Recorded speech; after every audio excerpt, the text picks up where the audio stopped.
the man, the myth, the legend, in the real Chris Hughes from Toadman Tank Photos. Like taking pictures of airplanes and tanks for my models, wanted to build them, try and match them like a lot of model builders do. This guy's writing books on tanks. My photos are probably in 40 to 50 different books from various authors. And their whole series on the American M60 main battle tank. It's great seeing my name on the instructions as a thank you. So. This guy.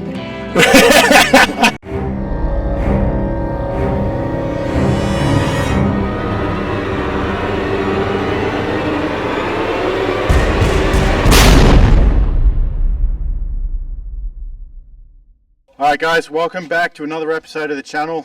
Very different today, something special. But first, I'd like to take the opportunity to thank our sponsors. And our biggest sponsor of this channel is, without a doubt, Battlefield Vegas.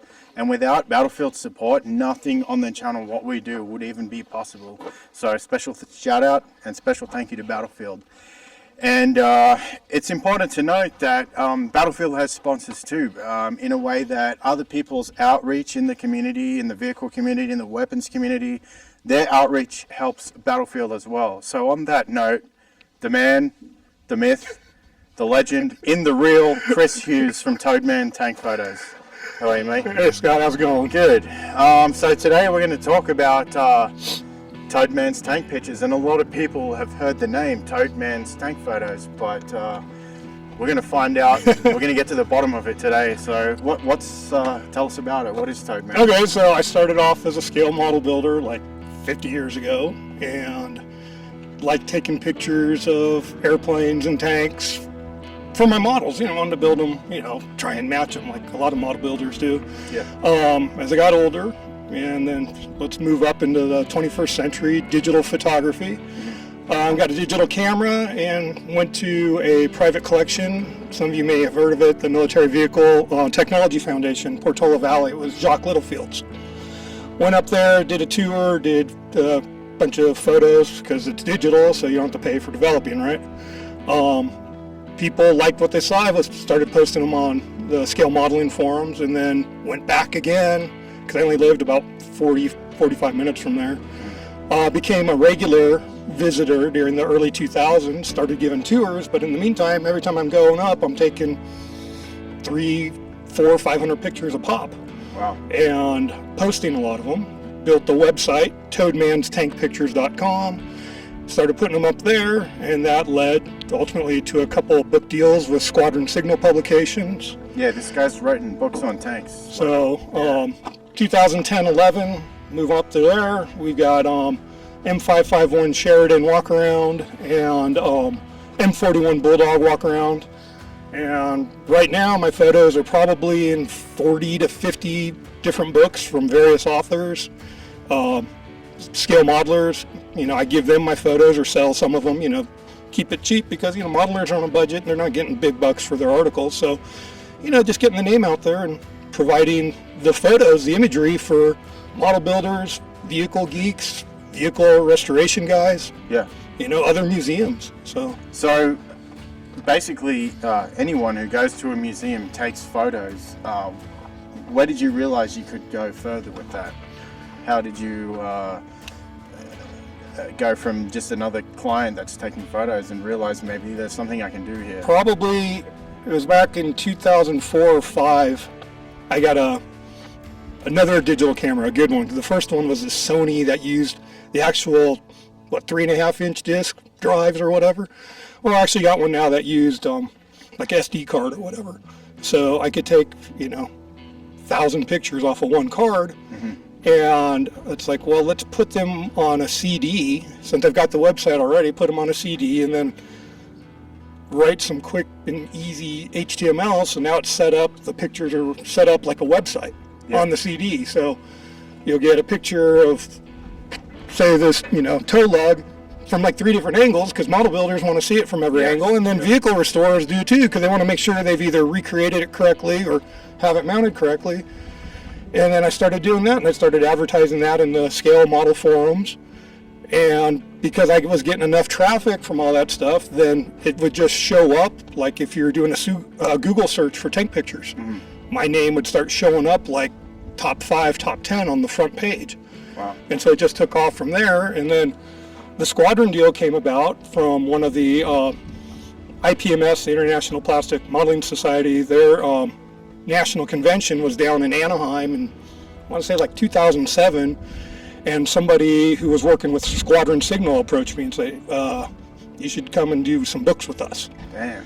And, because we see all your photos. So it was like 07 or 09, something like that.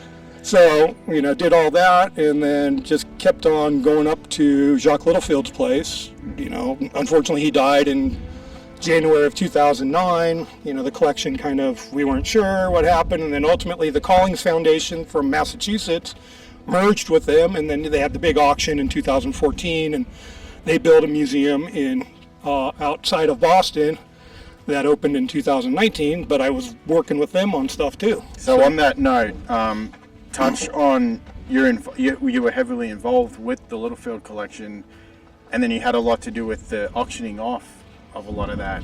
Talk about what you had to do with that. Yeah, so I started giving tours to earn my keep, because the main tour guide was like, okay, you're up here all the time. You know your stuff, or you know enough. So help me out. Do this building. There are usually 4 buildings part of the tour. Okay. So it's like, you take this building, give me a break. I need to rest my voice because I'm doing tours all day long. Right. And he would have other guys from the model clubs and, come up, do the same thing. And gradually started, it's like, okay, you can do 2 buildings. Now you're going to do whole tours. I'm like, okay, cool. And, we had permission to take pictures and do whatever we wanted with the pictures. That was also the great part about Jacques. He ultimately, it's like, just be respectful, but you can do whatever you want with your pictures, because he also realized that with people like me, us posting pictures online, we're handling all this stuff, so he doesn't have to do it. He doesn't have to hire a webmaster or a web developer or whatever. All the pictures from his place are going to go up on their own, and then that's how he's going to get his recognition and whatever. Yeah. So after his passing, they formed a volunteer group within the foundation. We did some work with that, and once Collings came in August, September of 2013, then some of us stuck around and were doing tours, but I had a good knowledge base of the collection because I knew a lot of the mechanics from my time up there, and knew some of the people who had assisted Jacques in importing vehicles when he was starting out, so I was able to talk with them and help write the auction catalog. Okay. So that was the catalog that everybody, who's participating in the auction, got. They bought that, and according to the auction company, they were selling out of it because people who weren't even participating in the auction wanted the catalog because they wanted to see everything. So if you're at the level where your knowledge base is able to go through and write a catalog of several vehicles, and then you can help place a value on that, you're like getting into right up there with your knowledge base for armored vehicles, I would imagine. It was, and it is. There's definitely people who are way above me on that, and I can't touch them, and I don't claim to or pretend to. Right. I stick to as much, where I'm comfortable with, because in this day and age with the internet, people get called out. Yeah. And you have to be able to take that and either be a jerk about it, or it's like, yeah, you're right. So where do I get the correct info? Right. And that's what I want, because I need to protect my reputation. I want to be able to maintain my contacts, to be able to travel the country when I'm able to stop at a museum here or somebody's private collection there. Yeah. And have their trust that I'm not going to hose them, that I'm going to treat their stuff right, and I'm going to put them in the best, literal, pardon the pun, the best picture. Yeah. So that's, so like with the catalog, I wasn't the one putting the values on it. That was the auction company. Okay. That was Foundation. Mine was more the description of what the vehicle is, getting the information from the guys from the crew that were doing the restoration, or getting them ready for sale. Okay. And then if I knew any history on the vehicles or that we could trace, that would get in there. Right. So otherwise, it was relatively simple on a lot of it, because some of the vehicles were just, there was nothing special, like an FV, what's the British APC, FV 432. Yeah, yeah. Not really anything spectacular, right? Of course, an owner, it's like, hey, you're insulting my vehicle, but, there's a lot of them out there, that's, But then they had an M4A3 Sherman, jumbo assault tank. So that's special, rare, very, very rare, very valuable. So it's we've been trying to find stuff on it. Ultimately, it ended up with the Collings Foundation, and their volunteers have done just incredible work on tracking stuff, and have narrowed it down, I think, down to one of 3 different tank battalions that it actually served with. Wow. So, those are the guys that really can get it done, because in part, they're really dedicated in their volunteer work. I still have my regular job and my family, so I have to focus on them. I can't neglect them. But when I retire from my real job in 22 months plus, nobody's counting, then this will hopefully be more of a full-time thing.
All right, Chris, what are we doing today? Having a lot of fun. Yeah. So we got to shoot a Leopard 1 AS, got to ride around in a T-62 and an Israeli M113 A2, and back over at the main Battlefield Vegas facility in the city, got to watch a parade of a T-54M, a PT-76B, and a T-34-85. Nice. So paradise has been found. We aim to please. May I say, thank you to Scott, thank you to Dimitri, Scott in there, Rich in there, Ron, the big boss at Battlefield. Thank you for this opportunity and all the opportunities that I've had here in the past. I mean, you guys got to come out here. This place is cool. I mean, for me, this is why I come to Vegas. So if you want to see the tanks, you want to get the opportunity to ride around them, maybe even put a round down range, along with a variety of other small arms and some light artillery, do it. Talk about you with a modeling background and some of the guys on our team, Dimitri in particular. Where do models and your passion and interest in real tanks, how do they tie together and how do they complement each other? So I got started on this because I was a scale model builder, and the opportunity to go to somebody's like Jacques Littlefield on a regular basis allowed me to get up close and personal to all these tanks, APCs, trucks, artillery, whatever that I would have to travel across country, go to some museum somewhere, but then not have the same access, you know. Jacques allowed us to climb on stuff, you know, and take your time. So for me, it was like I could get all these details, and I know there's plenty of model builders out there that want the same details and they don't have the access. So why not spread the wealth? Yep. You know, I'm able to go up there, so I'll shoot all the pictures. As I alluded to earlier, a lot of detail shots, multiple angles off of even something as ridiculous as a post like that. because a lot of modelers, they'll, that are derisively called rivet counters because they want everything on there. It's like, well, if God can see it, I got to put it on my model. I'll put it inside, I'll seal it up, never open it again, but I know it's there. And that's what counts because I'm doing this for me. It's my hobby, it's my relaxation. You see something on TV or the movies, some cool vehicle or airplane, and then, cool, I used to build models, let's see what's out there. And then you go on the internet, Facebook, Instagram, whatever, and you find just this whole new world that's changed over the decades. From like when I started in the early 70s, the kits we were building had been started being produced in the 50s, just real simple. Now you've got a kit, like say for the example of this T62, it'll have 1,000 parts. You'll have individual track pins to put in the tracks. Yeah. I mean, that's how detailed they are now. And now you come back to it and you're like, I want to do something cool, but I also don't want to invest in a bunch of books that maybe I'm only going to use once. Yep. So now let's see what's on the internet. And then here I am. So with your background, as advanced as it got into the photographs and things of that nature, has it given you the opportunity to go the other way with model companies or things of that nature? Yeah, and it's been great. I've been able to work with several model companies over the years because they've seen my photos or somebody in the industry has told them to contact me, and it's been mutually beneficial. It's been great. AFV Club out of Taiwan. Okay. Done a lot of, sent them thousands of photos for kits, and their whole series on the American M60 main battle tank. It's great seeing my name on the instructions as a thank you. So. This guy. Some Sherman stuff. I'd be proud of that. Yeah, those are kits that are staying. Even if I never build them, they're staying. Yeah. To me, that was just the greatest for me because they are the pinnacle of scale modeling. Right. They're like So you've done work with I got a little work with them. So this was all at Jacques Littlefield's place. Wow. I was able to help schedule an appointment for them to bring some engineers out from Japan to measure some of the Israeli Shermans that Jacques had. Wow. So they had M50 over there. Yeah. They took a bunch of pictures of it, but they didn't do anything with it. But he had an Israeli M51. Yeah. And he also had the M1 Sherman, which is, an M4A1 76 with the HVSS. So both of those kits came out. Wow. Because I helped facilitate the visit. Then several years later, 2017-18, I got the contact from them again. It's like, we want to do an M551 Sheridan, which was like, yes, please, because that's a very high demand tank, because a lot of the guys who served on it, they're now at that age where it's like the kids are all gone, all grown up. It's like, I want to get back in the model building. I want to build the tank I worked on. Tank I crewed on. So Naturally. whether 82nd Airborne guys in some of the Cav units in the 70s, the guys at Fort Irwin who were on Op 4, they wanted that. So did the scheduling again, and this time, I was their guide and showed them around that we got the Sheridan that Jacques' collection had. They spent all day doing that, and then called me back or emailed me back, a couple weeks later, hey, we missed some stuff. Can you take the measurements for us? And I'm like, yeah, I mean, it's just one of those things. It's like, to me, is asking me to take measurements for them. Wow. So I'm like, yes, for sure, absolutely. So, just things like that. It's, slowed down because the topics or the subjects that are coming out, I don't have a lot of stuff on. So I'm not also contacting anybody to say, hey, I'll help you with this, because I don't really have as much anymore. There's the more modern topical stuff is where it's at right now. Okay. At least that's where it seems to be going, but, who knows? Have you found that just starting at the very, not that starting models is at the bottom, but starting with modeling, what does that do for someone? What else can it provide other than just building the kit? For a lot of people, because they're building, at least on the military side, they're building something historical. Well, cars, you get historical vehicles too. And really, other than sci-fi stuff, and even then I know somebody's going to shoot me for that, but people are going to, if they start looking more at the background of what they're building, why it was made, the real thing was made to begin with. They start looking at the history. maybe start understanding why, why it was built, where it was built, the background, and then what surrounded it. So people start getting more into actual history itself, whether it is military history or with car guys, auto history. It's like, yeah, they used to build this V8 over here at this factory, and the next thing you know, you're going to try and visit that place, right? Because you want to check it out and you want to see if it's still there, or like, oh yeah, now it's just a shell. Yeah. So you end up wanting to go to these places and learn more and just, broaden your horizons, broaden your knowledge base about what you're doing. And then it just feeds back into the model building, because it's like, oh yeah, now I want to build this.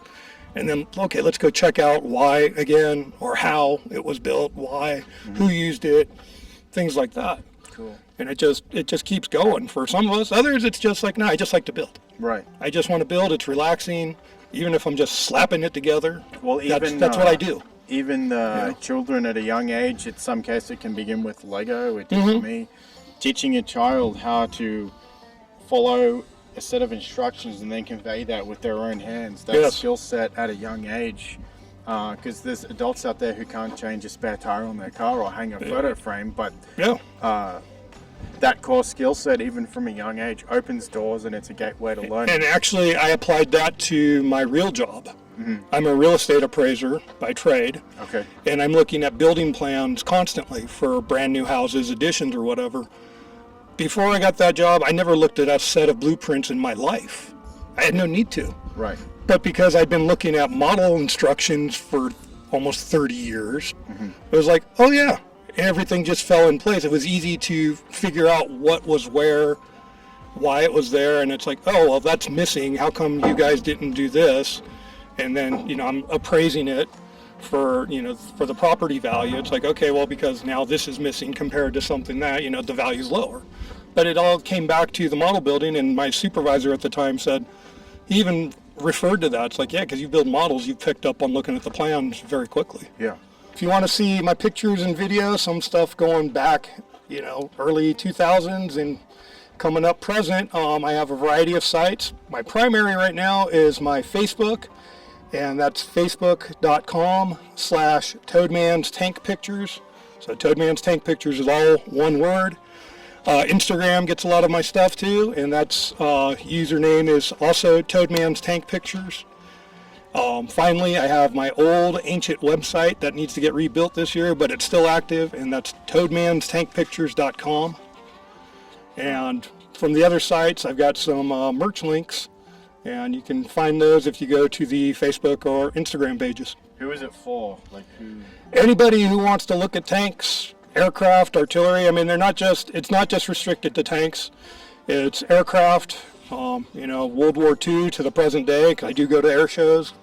Small arms sometimes, not a lot, maybe get a few later on today. But it's mainly armored vehicles, artillery. So anybody who's interested, World of Tanks, video game guys, scale modelers, restorers, check it out.